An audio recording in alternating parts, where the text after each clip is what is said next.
नमस्कार, मी डॉक्टर अमृता कुलकर्णी। कोणतीही डाळ आपण जेव्हा शिजवतो त्याआधी एक 15 ते 20 मिनिटं ती पाण्यामध्ये भिजवून ठेवावी। याची 3 महत्त्वाची कारणं। सगळ्यात पहिलं, जेव्हा तुम्ही भिजवून ठेवता तेव्हा तुम्हाला दिसत असेल की वरती एक पांढरा थर जमा होतो पाण्यावर।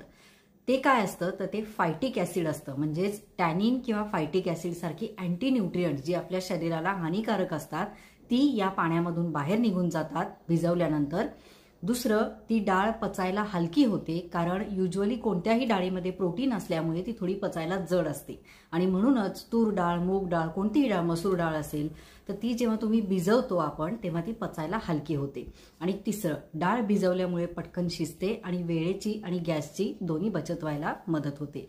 तर कोणतीही डाळ शिजवण्याआधी एक 15 ते 20 मिनिटं नक्की भिजवून ठेवा।